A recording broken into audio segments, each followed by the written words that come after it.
Assalamualaikum warahmatullahi ta'ala wabarakatuh. Alhamdulillah wassalatu wassalamu ala rasulillah wa ala alihi wa sahbihi azmain amma ba'du.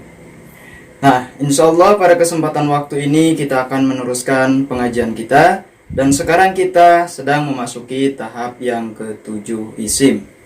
Jadi silakan yang sudah punya bukunya dilihat tahap yang ke-7 isim ini.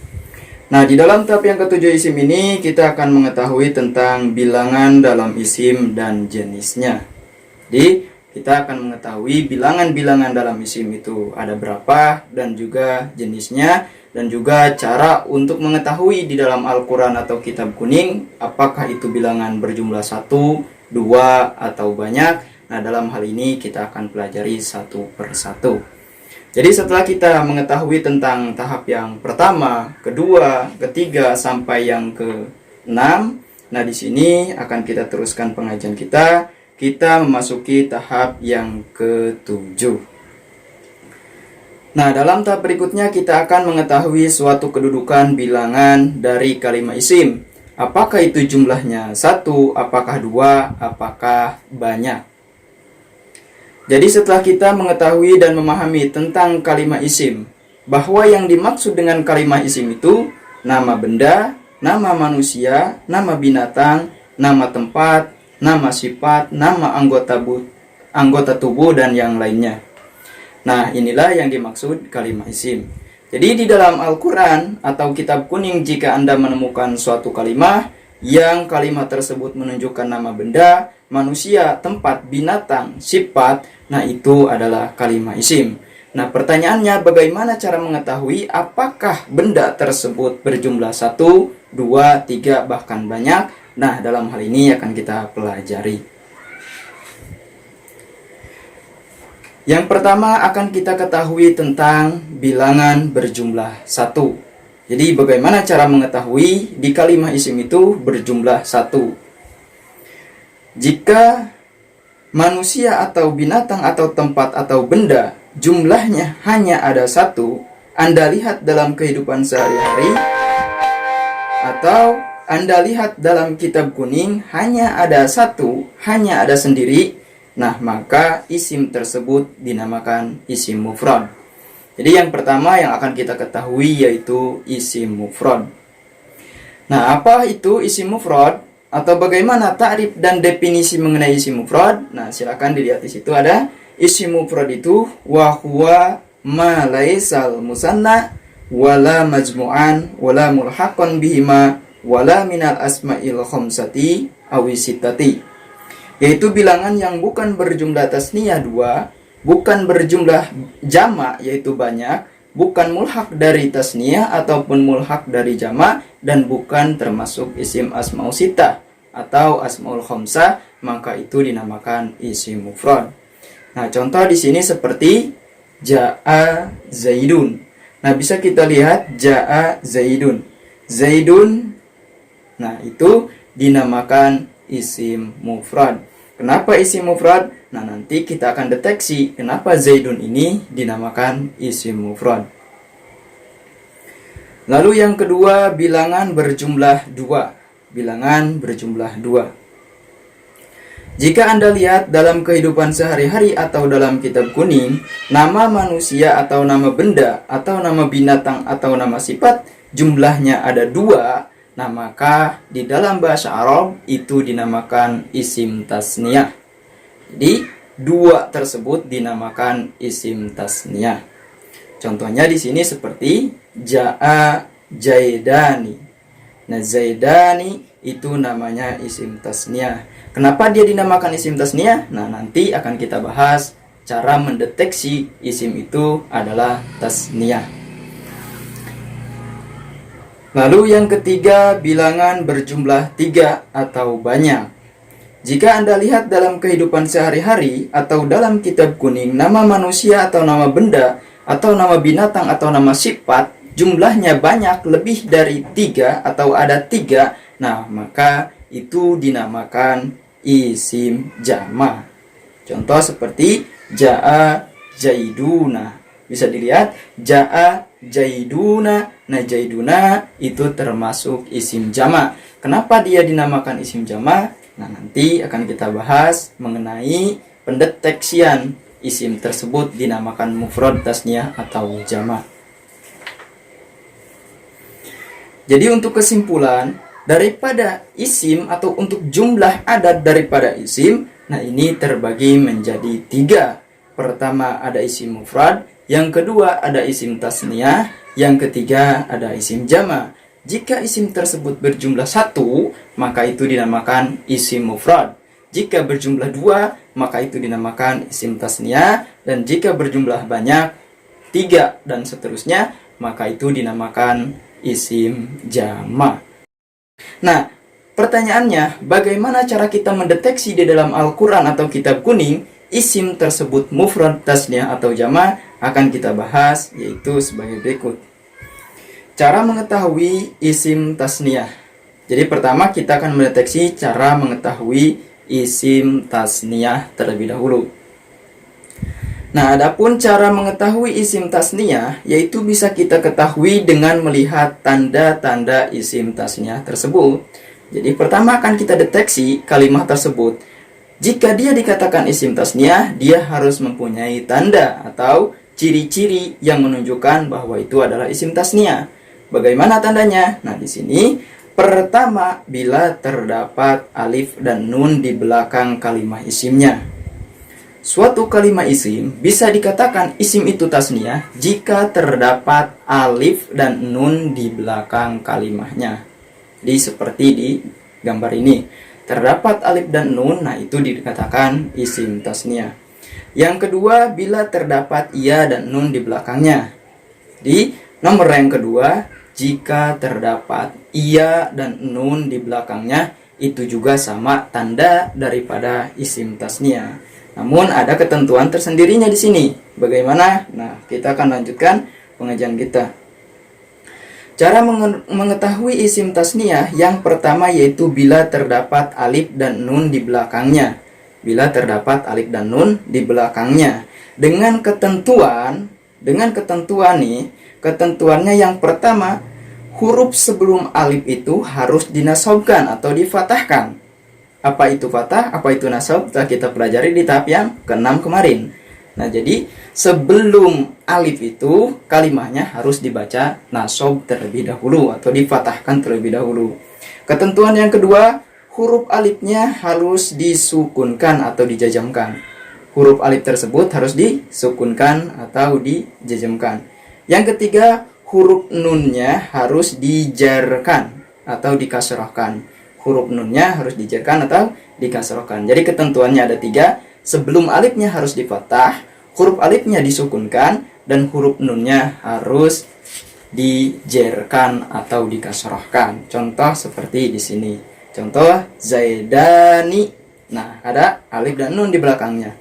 Mufradnya dia Zaidun 1. Ketika akan dijadikan tasniyah, tambah alif dan nun di belakangnya.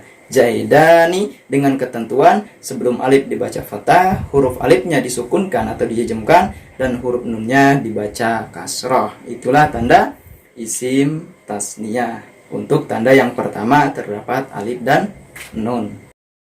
Nah, adapun cara yang kedua untuk mengetahui isim tasniyah, cara yang kedua ini yaitu terdapat ia dan nun di belakang kalimat tersebut. Jika terdapat ia dan nun di belakang suatu kalimat dengan ketentuannya yang pertama, huruf sebelum ia harus dinasobkan atau dibaca fathah. Jadi huruf sebelum ianya dibaca fathah. Lalu huruf ianya harus dijejemkan atau disukunkan. Nah, pada huruf ianya itu dijejemkan atau disukunkan. Dan ketentuan ketiga, huruf nunnya harus dijerkan atau dikasrahkan. Nah, ini adalah tanda untuk isim tasniyah yang kedua terdapat ia dan nun. Contoh di sini yaitu lafaz Zaidaini.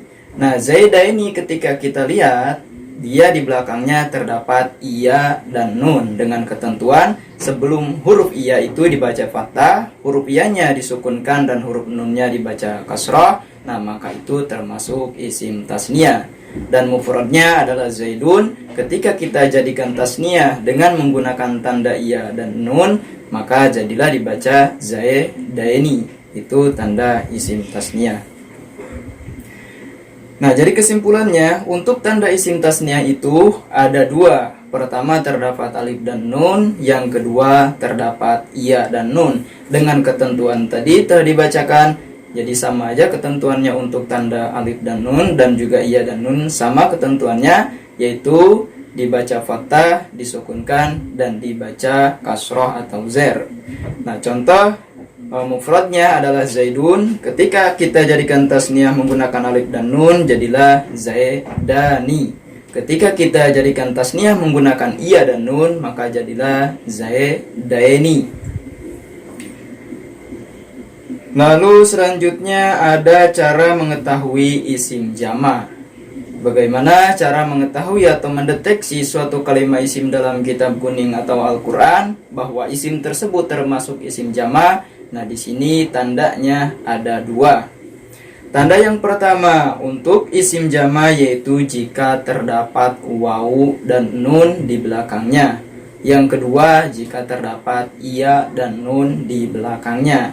Nah, masing-masing punya ketentuan tersendiri. Kita bahas untuk cara yang pertama, yaitu terdapat wawu dan nun di belakangnya. Jika Anda menemukan suatu kalimat tersebut terdapat wawu dan nun di belakangnya dengan ketentuan pertama, huruf sebelum wawu harus dibaca rafa atau dhammah. Yang kedua, huruf wawunya harus dijejemkan atau disukunkan. Dan yang ketiga, huruf nunnya harus dibaca nasab atau fathah, maka itu dinamakan isim jama'. Contoh seperti zaiduna. Nah, zaiduna ketika kita teliti, ternyata dia di belakang kalimatnya terdapat wawu dan nun, dan sebelum wawu dibaca rafa, huruf wawunya dibaca sukun, dan huruf nunnya dibaca fathah, maka itu termasuk isim jama'. Jadi mufradnya zaidun, ketika kita jadikan jama' tambah wawu dan nun menjadi zaiduna. Itu untuk tanda jama' yang pertama. Dan tanda jama' yang kedua yaitu jika terdapat iya dan nun. Tentu sama dengan tadi isim tasniah, cuman perbedaan ada di dalam sebelum huruf iyanya. Nah, untuk tanda jama' sebelum huruf iya itu harus dibaca jer atau kasroh, huruf iyanya harus disukunkan, dan huruf nunnya harus dinasobkan. Maka itu termasuk isim jama'. Contoh tadi seperti jaidina. Kalau tasniah jaidaini. Kalau jama' jaidina. Nah, maka jaidina itu dinamakan isim jama'. Kenapa? Karena ketika kita teliti dia terdapat iya dan nun di belakangnya. Jadi alhasil kesimpulan untuk isim jama' ini sama, ada dua, yaitu terdapat wawu dan nun, dan terdapat iya dan nun di belakangnya. Dengan ketentuan tadi telah saya bacakan mengenai ketentuan isim jama' dan isim tasniah. Yang ketiga, cara mengetahui isim mufrad. Bagaimana cara mengetahui isim mufrad? Nah, ini sangat gampang sekali. Ketika Anda melihat suatu kalimat di dalam kitab kuning atau dalam Al-Quran, nah kalimat tersebut tidak terdapat tanda tasniah dan tidak terdapat tanda jama', maka itu dinamakan isim mufrad. Contoh seperti zaidun. Zaidun di belakangnya tidak terdapat tanda tasniah dan juga tidak terdapat tanda jama', maka itu dinamakan isim mufrad. Jika terdapat tanda tasniah, berarti jaidani atau jaidaini. Ketika terdapat tanda jama' berarti jaiduna atau jaidina. Nah, di isim mufrad ini kesimpulannya dia tidak mempunyai tanda-tanda apapun atau tanda-tanda tasniah dan tanda-tanda jama'. Nah, di sini contoh seperti surat Al-Fatihah, Alhamdulillahirabbil alamin. Nah, jika kita sudah bisa yaitu untuk mendeteksi tanda jama', mufrad dan tasniah tadi, tentu kita akan bisa mendeteksi di dalam kitab kuning atau Al-Quran. Contoh ada lafaz alhamdu. Nah, alhamdu kita lihat belakangnya, apakah dia terdapat tanda tasniah, apakah terdapat tanda jama'? Jika tidak, berarti itu termasuk isim mufrad. Lillahi, apakah terdapat tanda tasniah atau jama'? Jika tidak, itu termasuk isim mufrad. Rabbi, apakah terdapat tanda tasniyah atau jama'? Jika tidak, berarti itu isim mufrad. Al-alamina terdapat tanda isim jama', yaitu iya dan nun. Sebelum iya dibaca kasroh, huruf iyanya disukunkan dan huruf nunnya dibaca fathah, berarti al-alamina termasuk isim jama'. Jadi demikian, itulah tanda atau cara untuk mengetahui di dalam suatu kalimat apakah isim mufrad atau satu, atau isim tasniyah dua, atau isim jama' tiga, dan seterusnya.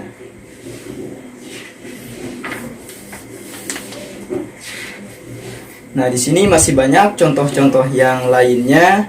Jadi yang sudah punya bukunya silahkan dilihat aja untuk contoh-contoh yang lainnya di dalam Al-Quran maupun dalam kitab kuningnya sudah diterangkan di sini. Untuk langkah berikutnya kita akan mengetahui tentang jenis isim di dalam manusia. Untuk langkah berikutnya kita akan mengetahui jenis isim di manusia. Nah, seperti yang telah kita ketahui, manusia merupakan kalimah isim. Nah, jenis daripada manusia itu terbagi menjadi dua. Satu laki-laki, yang kedua perempuan. Nah, bagaimana ketika kita melompat dalam ranah Arab, laki-laki itu disebut apa, perempuan itu disebut apa? Nah, ini akan kita bahas satu persatu.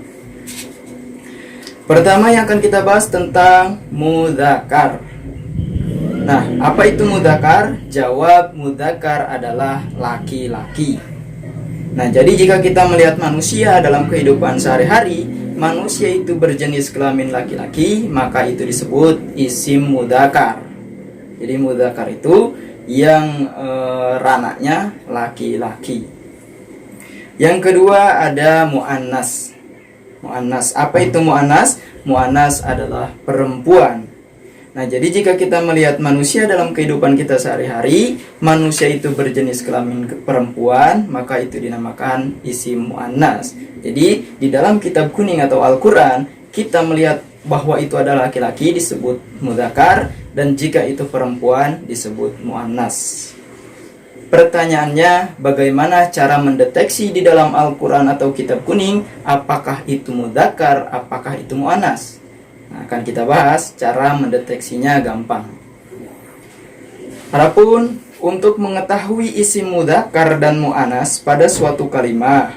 Nah, adapun cara mengetahui mudzakkar dan muannas pada suatu kalimat itu tentu sangat mudah. Caranya kita akan mengetahui tanda muannas terlebih dahulu. Jadi tanda perempuan terlebih dahulu. Jika di dalam kitab kuning atau Al-Quran tidak terdapat tanda perempuan, maka itu dinamakan isim mudzakkar. Nah, tanda perempuan itu seperti apa? Nah, akan kita bahas satu persatu. Yang pertama, kalimahnya menggunakan tak taknis. Tanda muannas itu pada suatu kalimat, yaitu jika kalimat tersebut menggunakan tak tanis atau tak muannas, itu namanya isim muannas. Tak tanis itu seperti apa? Nah, bisa dilihat di sini. Itu tak tanis itu seperti itu. Jadi ketika Anda melihat suatu kalimat terdapat tak tanis atau tak seperti tak perahu, nah itu dinamakan muannas. Berarti kalimat itu kedudukannya perempuan. Contoh seperti nasorot. Nasorot terdapat di belakangnya te taknis atau te yang dibaca sukun. Nah, itu dinamakan muannas. Jadi nasorot itu adalah kalimat isim berjenis kelamin perempuan atau untuk perempuan. Yang kedua, kalimatnya menggunakan tak marbutoh pada akhir kalimat. Tanda untuk isim muannas yang kedua ada tak marbutoh atau tak yang seperti bulat itu. Nah, itu adalah tak marbutoh. Nah, itu untuk tanda suatu kalimat isim dinamakan muannas atau perempuan. Jadi, jika Anda lihat di dalam kitab kuning atau Al-Quran ada tak seperti itu di suatu kalimat, maka itu kalimat tersebut kedudukannya sebagai perempuan. Seperti muslimatun. Nah, muslimatun ini ada tak marbutoh dia di belakangnya. Berarti muslimatun itu adalah menunjukkan perempuan. Kalau laki-laki muslim, muslimun itu laki-laki karena tidak terdapat ta marbutoh. Kalau perempuan muslimatun ada ta marbutohnya. Nah, itu jadi tanda cara untuk mengetahui isim itu adalah perempuan atau mu'annas, itu tandanya ada dua tadi. Terdapat te merbutoh dan terdapat te taknis. Itu untuk mu'annas atau perempuan. Lalu bagaimana cara mengetahui mudakar atau laki-lakinya? Nah, untuk mudakar ini tentu jika suatu kalimat tidak terdapat yang tadi, tidak terdapat te merbutoh atau te taknis, maka itu adalah kalimat mudakar. Contoh di sini ada Zaidun. Zaidun di belakang kalimatnya ada huruf dal, dia tidak terdapat te marbuto, dia tidak terdapat te tanis, berarti itu adalah kalimat isim mudakar atau laki-laki. Nah, jadi dalam hal ini anak kita ajarkan seperti itu. Jika dia sudah bisa mendeteksi antara mudakar dan muannas, mendeteksi antara mufrad, tasniyah dan jama', nah dalam hal ini kita ajarkan sedikit-sedikit pada anak kita atau murid kita. Seperti ini, Zaidun kalimah apa? Kalimah isim. Nah, Zaidun mufrad, tasniyah apa jama'? Mufrad. Kenapa mufrad? Karena tidak terdapat tanda tasniyah dan jama'. Zaidun termasuk mudakar atau muannas? Tentu mudakar. Kenapa? Karena tidak terdapat te tanis dan tidak terdapat te marbutoh. Lalu di dalam buku ini pun terdapat soal-soal atau contoh-contoh yang lainnya seperti ini. Disilakan dipertanyakan saja pada murid-murid kita untuk latihan-latihannya. Seperti ini masih banyak. Jadi kesimpulan untuk jenis isim di dalam manusia itu hanya ada dua. Pertama mudzakkar laki-laki, yang kedua muannas. Nah, demikian pembahasan untuk tahap yang ke-7 isim ini. Semoga dalam pembahasan ini yaitu dapat memberikan ilmu wawasan tambahan untuk kita, dan juga semoga murid-murid para masyayikh sekalian atau untuk anak-anak kita dapat memahami pada tahap yang ke-7 ini. Sekian dari saya untuk tahap yang ke-7 ini, kurang lebihnya mohon maaf, dan bagi yang sudah punya buku Asyarif, saya ucapkan terima kasih, dan yang sedang menjalankan metode-metode di pada pondok pesantren, saya ucapkan terima kasih dan semoga lancar untuk menjalankan metode ini. Demikian itulah pembahasan tahap 7 kita waktu ini. Kurang lebihnya mohon maaf. Wabillahi taufiq wal hidayah. Wassalamualaikum warahmatullahi taala wabarakatuh.